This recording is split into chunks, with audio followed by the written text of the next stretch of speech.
Esta tarde estamos aquí reunidos para presentar este libro que me encargara el señor intendente de Calingasta y se llama justamente La Capilla de Catalbe. Se preguntarán ustedes muchas veces por qué se denomina Capilla de Catalbe y no se llama Nuestra Señora del Carmen, que es la advocación a la cual está dirigido este texto. Y esta capilla también, por supuesto. Bueno, Catalbe es un lugar muy lejano de Chile, del cual dependíamos desde el año aproximadamente 1550, 1600, según cuenta don Horacio Videla, y dependíamos eclesiásticamente. Entonces, como que ha quedado en el imaginario colectivo del departamento Calingasta el nombre Catalbe hasta que se realiza digamos, la absorción de esa advocación de Nuestra Señora del Carmen, advocación que tuvo la idea José de San Martín en su cruce digamos, a Chile, que también pasó por esta región. Al respecto hay diferentes historias, porque cuando uno cuenta la historia del lugar o cuenta la historia de una capilla, uno piensa en muchas fuentes. Las fuentes fueron, en este caso, los documentos de doña Josefina Aubone de Osa, del archivo histórico de la provincia, del SIPAR, del Sistema Provincial de Archivos. También se tomaron los textos completos de Horacio Videla, se tomó como texto fundamental la historia eclesiástica de Cuyo, del presbítero Verdaguer, y también otros documentos que me hicieron llegar los pobladores de la zona que habían tenido la propiedad de esta zona y de esta capilla, hasta llegar finalmente a la familia Tinto, que en el predio de esta capilla, muy cerca de él, hicieron una fábrica de sidra que dio lugar al nombre de la sidra La Capilla, famosa por años en San Juan, y también la fábrica de Calvados, ese coñac de manzanas tan francés y tan exquisito en su elaboración y también en su comercialización, no solamente en el país, sino en el extranjero. Muy bien, frente a esa pequeña explicación que hago del nombre Catalbe, porque ustedes quedarán a lo mejor pensando, ¿por qué no digo la capilla de Nuestra Señora del Carmen, como tendría que ser y como se la llama hasta ahora? En realidad comenzó hace muchísimo tiempo, no hay fecha en el archivo eclesiástico ni en los archivos de la Curia de San Juan sobre la organización de esta capilla como templo para realizar oraciones. Pero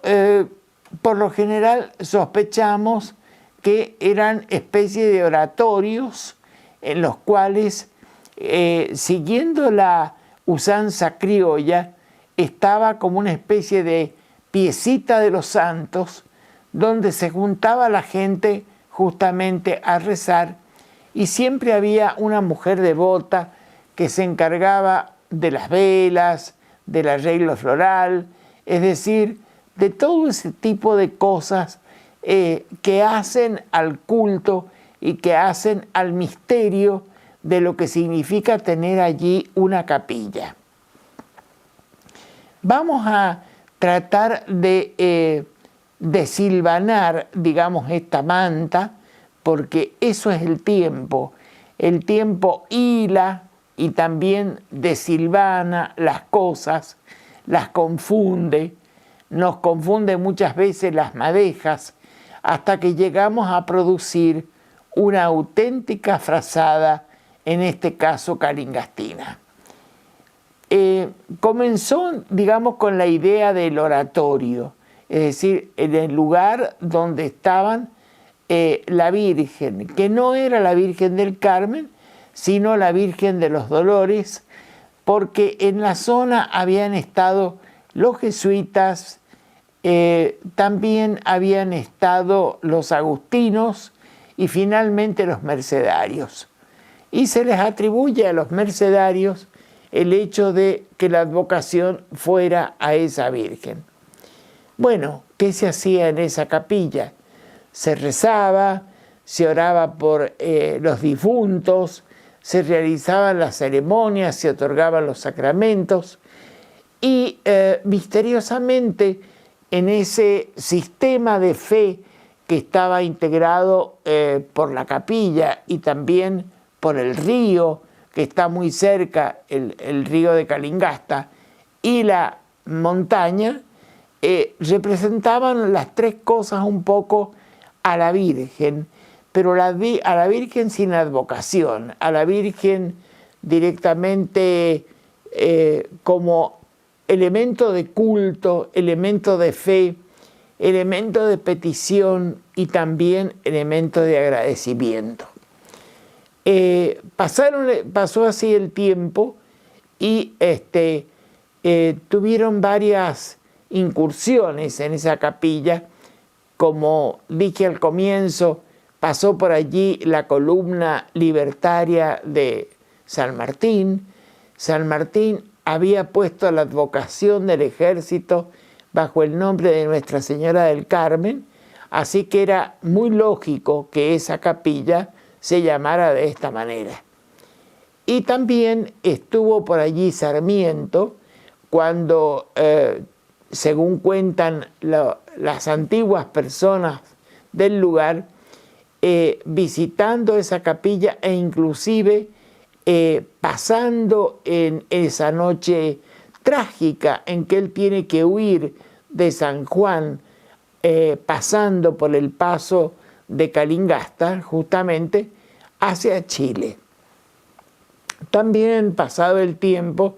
en el año 1857 aproximadamente, hay un testamento de una familia Montero con el cual me logré conectar gracias al intendente de la municipalidad, el señor Jorge Castañeda, y también de Aeber Tapia, que fueron las personas que me conectaron con todo ese tipo de documentos que realmente me produjeron una sensación de extrañeza, ver cómo de a poco ese terreno iba pasando de una mano a la otra, hasta que al fin tuvo el destino final de convertirse justamente en una capilla dedicada al culto de la Virgen del Carmen, y también que tenía un cementerio adjunto, es decir, todos los fallecidos de Calingasta, en ese momento le llamaban el cementerio antiguo, eran enterrados a la usanza española, justamente muy cerca de las iglesias. Bueno, el lugar es, digamos, un hito histórico dentro del departamento, y así lo entendió el señor intendente Castañeda, y así también lo entendió el director de Turismo y Cultura del departamento, y formaron una especie de cooperativa o de grupo que se llamó Los Horneros, se llama en realidad, en el cual ellos no solamente reestructuraron o pusieron al día esa capilla que estaba ya casi derruida por la humedad y por la revinición, sino que hicieron el casco antiguo nuevamente de tamberías, hicieron el arreglo de varias iglesias, hicieron el arreglo de bibliotecas, de escuelas, es decir, revivieron el departamento en ese pequeño lugar, en ese casco del departamento, toda la historia que alberga Calingasta del fines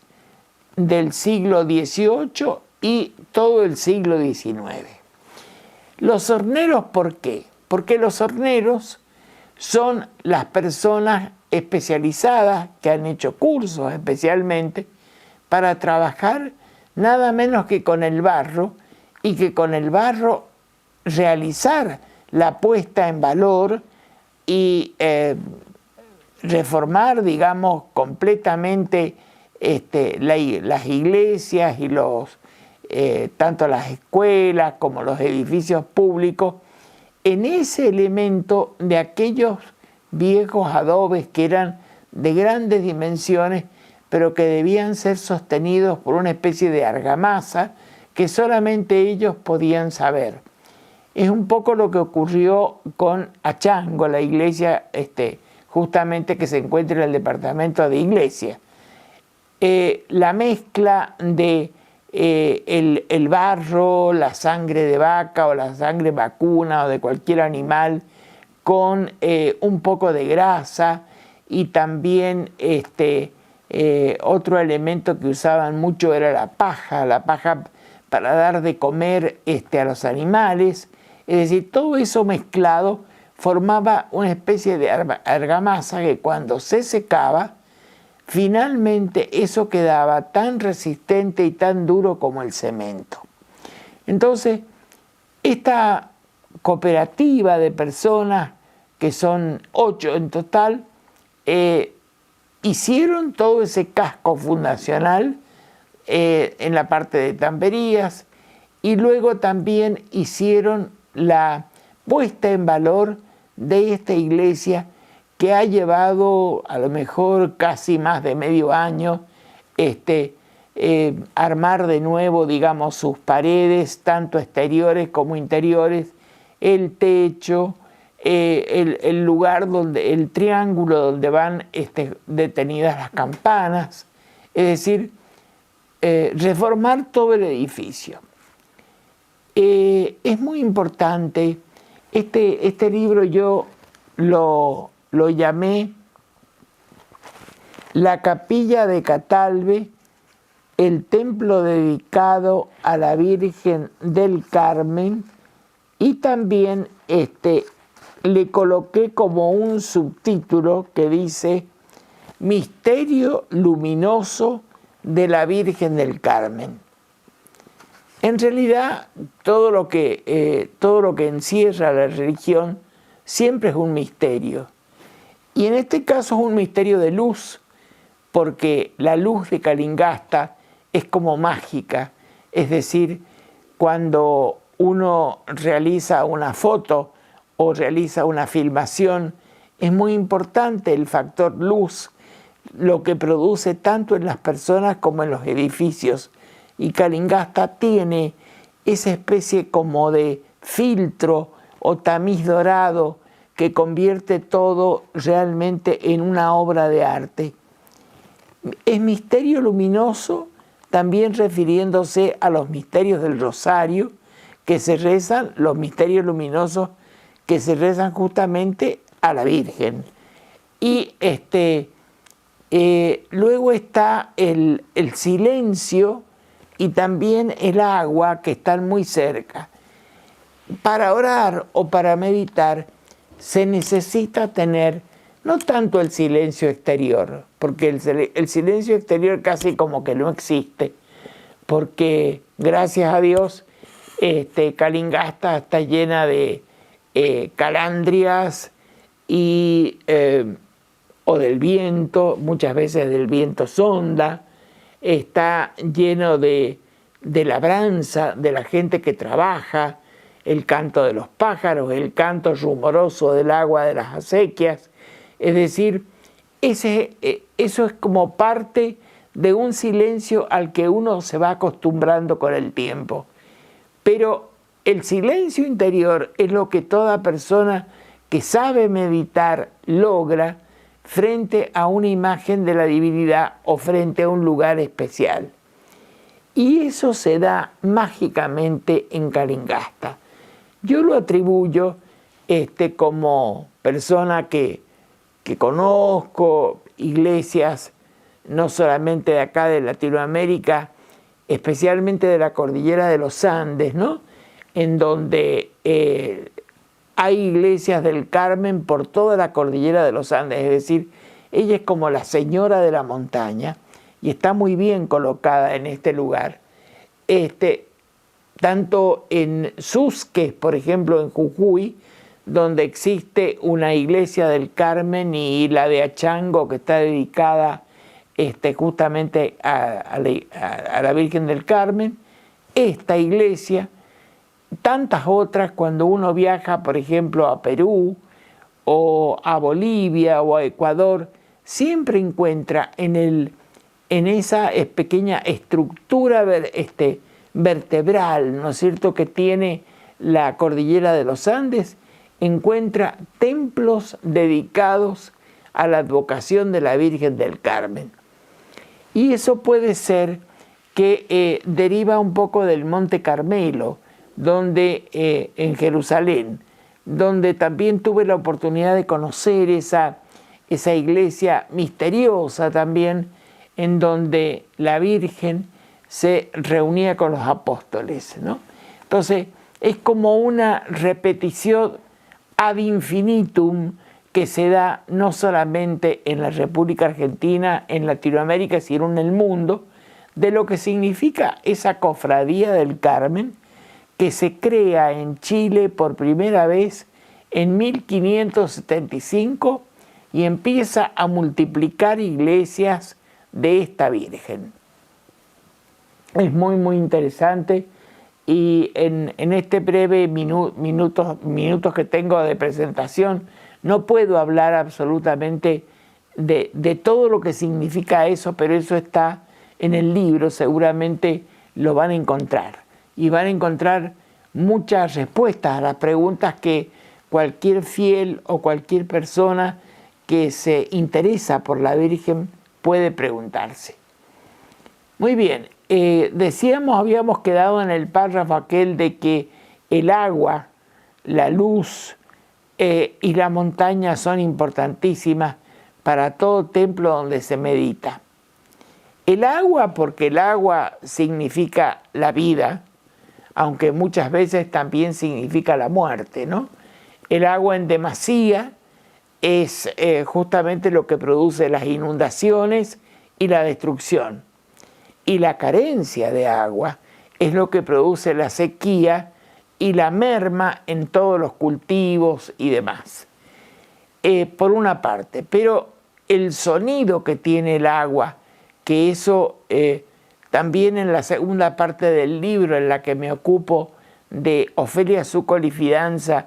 que es una de las más grandes poetisas que tiene la República Argentina y que nació en Calingasta, enfrente de la capilla, justamente hago el capítulo segundo dedicado a ella, porque ella tiene mucho que ver con esa capilla. Ella vivió aproximadamente 17, 20 años en Calingasta y luego partió a Buenos Aires, donde fue discípula de Alfonsín Storni, fue discípula de Arturo Capdevila, muy amiga de Leopoldo Marechal, de Elvia Rosbaco de Marechal, de todos los grandes músicos de la época, de todos los tangueros de la época. Inclusive fui muy amiga de Quinquela Martín, al cual le pidió un favor muy grande, que los sanjuaninos no todos sabemos de ese favor y que se lo debemos a ella. Ella fue la creadora del Jardín de los Poetas de Sonda, es decir, ese especie de escudo de la provincia en donde están todos los poetas de la Argentina, y desde la montaña, desde arriba se ve el jardín, es justamente el escudo de la provincia hecho con flores y con setos. Están todos los retratos, digamos, o todos los bustos de los escritores argentinos. Ella le pidió al gobierno de San Juan y a la Dirección de Turismo que la ayudara en hacer eso, pero parece que en ese tiempo, algo del 50 o 55, no estaban dispuestos o no tendrían el dinero suficiente. Así es que su amigo Quinquela Martín decidió ayudarla a buscar escultores, a mandar todos los bustos a San Juan, y ella con la Dirección de Turismo armaron, digamos, el Jardín de los Poetas, que es hoy un lugar tan conocido por todos los sanjuaninos y por toda la gente que nos visita. Así es que, bueno, también en este libro está la poesía de ella, la poesía que ella le canta a Calingasta. Finalmente, en la última parte de su vida, dejó de ser Ofelia Zuccoli Fidanza para convertirse en Ofelia de Molinari, es decir, se casó con el poeta Molinari ya siendo muy anciana, y bueno, decidió que sus cenizas volvieran justamente a poblar el territorio de Calingasta. Así que sepan los calingastinos que esa voz poética actualmente duerme en el aire, en el medio de las montañas, y que realmente también le canta permanentemente a esta capilla de Catalbe, que hemos tenido la suerte de poder reflotarla, digamos, dentro del olvido, tratar, si no de dar datos exactamente, porque no existe, directamente no existe documentación de esto, pero por lo menos hemos tratado de recoger los testimonios de la gente del lugar, y con esos testamentos de los que han sido los dueños de los terrenos donde está la capilla, nosotros hemos armado como una especie de memoria calingastina, porque lo principal en esta época justamente no es repetir las cosas que los libros ya dicen, sino que es muy importante ir al lugar, preguntar a la gente que sabe, la gente que recuerda. Y como yo empecé mi charla de esta tarde diciendo que vamos tejiendo la urdimbre sobre la que va a ir la frazada después, la frazada que es la frazada de la historia, la frazada de lo que ha ocurrido en un lugar que nos cobija, digamos, que cobija nuestra memoria, es la única forma de retrasar un poco el tiempo. Es decir, ¿de qué manera nosotros dejamos fijo el tiempo? Solamente escribiendo. Y ocurren cosas como, por ejemplo, que no se valora la labor de la gente o no se valora el lugar.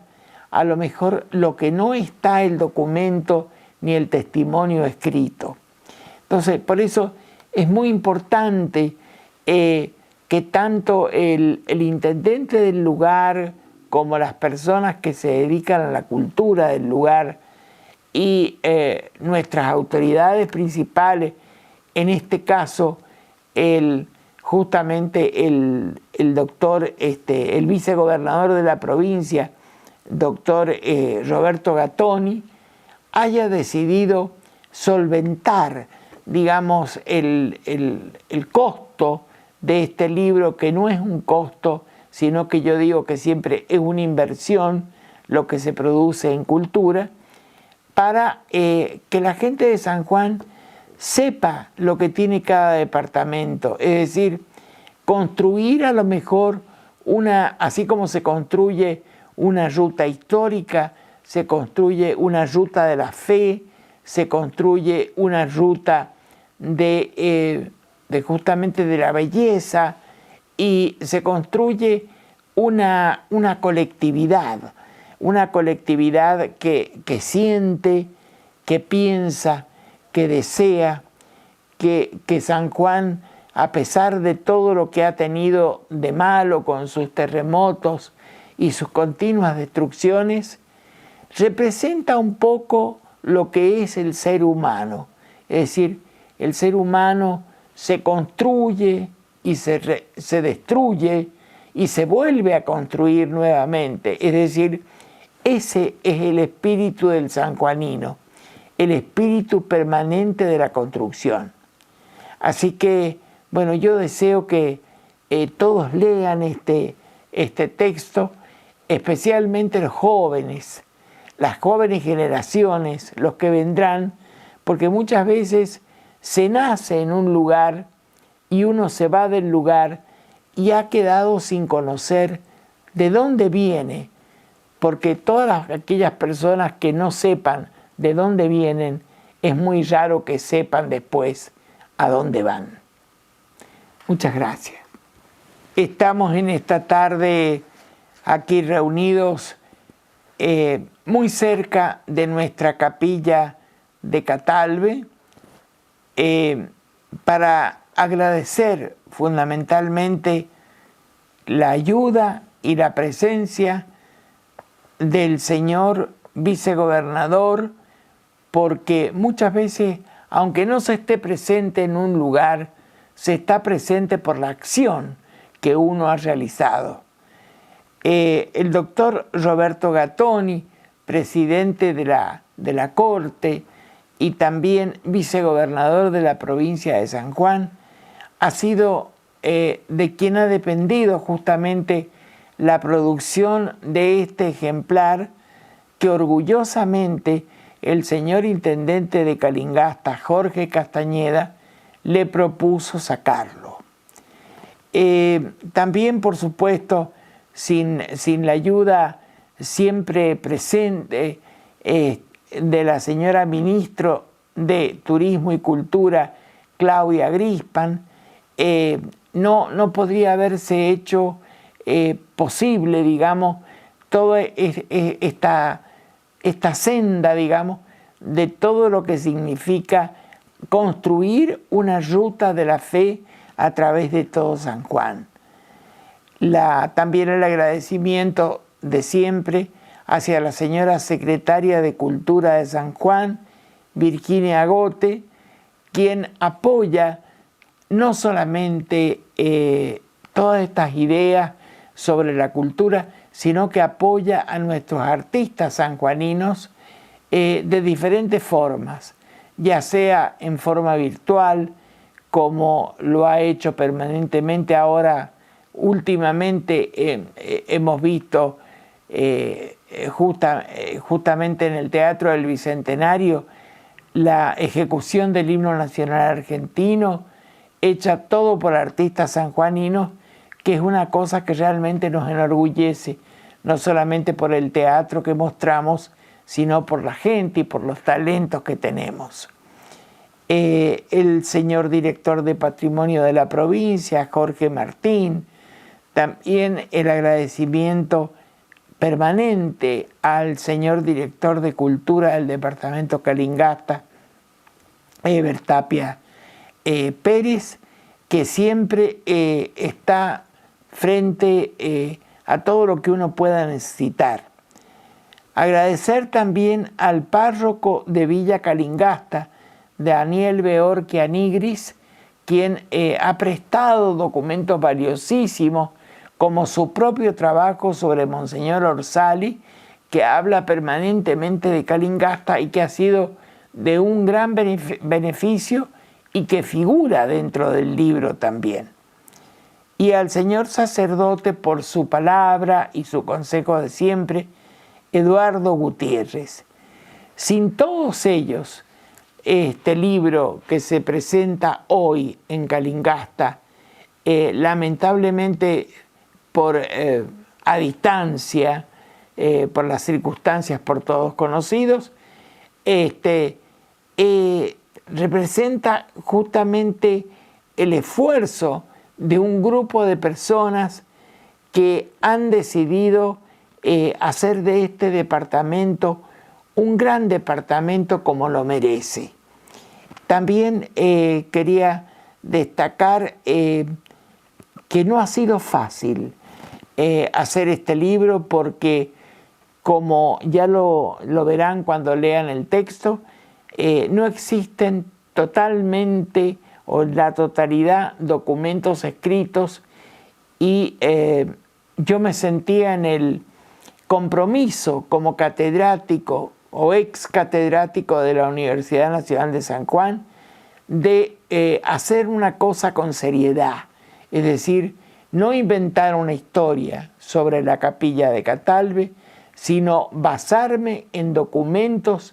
en los cuales se pudiese fehacientemente comprobar que todo lo que se decía era cierto y había ocurrido.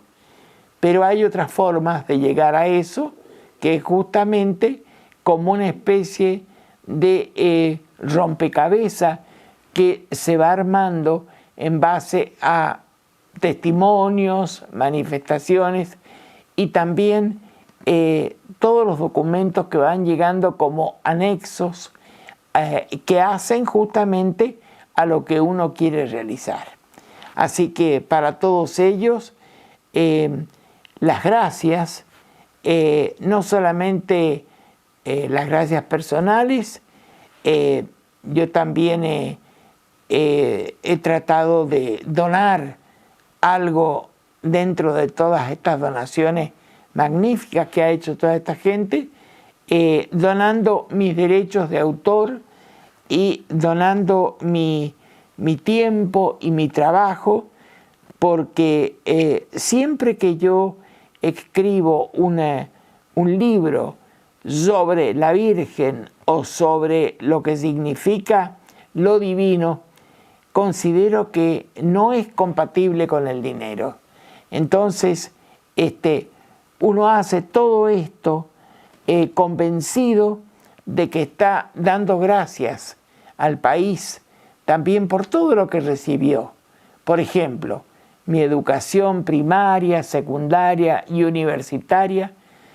que ha sido siempre gratuita. Gracias a Dios, la Argentina tiene todavía eso para otorgar a la gente en la cual vivimos en este país maravilloso. Así es que, bueno, les deseo la mejor suerte y espero que este trabajo